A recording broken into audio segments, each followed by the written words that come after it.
വൈകിട്ട് 3:20 കൂടിയാണ് കോടതി ജാമ്യാപേക്ഷയിൽ വാദം കേൾക്കൽ പൂർത്തിയാക്കിയത്. ജയലളിതയടക്കം 4 പ്രതികൾക്കും ഉപാധികളോടെ ജാമ്യം അനുവദിക്കുന്നതിൽ എതിർപ്പില്ലെന്ന് പ്രോസിക്യൂഷനു വേണ്ടി ഹാജരായ ഭവാനി സിംഗ് അറിയിച്ചു. ജയലളിതയ്ക്ക് ജാമ്യം അനുവദിക്കരുത് എന്ന പ്രോസിക്യൂഷൻ നേരത്തെ രേഖാമൂലം കോടതിയെ അറിയിച്ചിരുന്നു. വിചാരണ പൂർത്തിയാക്കിയതിനുശേഷം പെട്ടെന്ന് പ്രോസിക്യൂഷൻ നിലപാട് മാറ്റി. ഈ നിലപാടാണ് ആദ്യഘട്ടത്തിൽ ജാമ്യം ലഭിച്ചു എന്ന രീതിയിൽ വാർത്ത പരക്കാൻ ഇടയാക്കിയത്.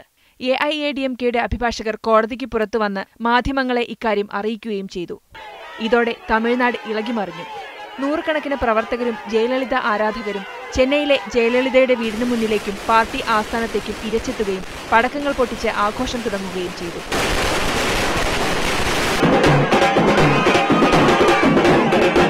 പിന്നീട് കോടതി വിധി വന്നപ്പോൾ ജയലളിതയ്ക്ക് ജാമ്യമില്ല. അഴിമതി എന്നത് മനുഷ്യാവകാശ ലംഘനമാണെന്നും നാടിനെ കടുത്ത സാമ്പത്തിക പ്രതിസന്ധിയിലേക്ക് ഇത് നയിക്കുമെന്നും ലാലു പ്രസാദിന്റെയും മറ്റും ഉദാഹരണങ്ങൾ കാണിച്ച് കോടതി അറിയിച്ചു.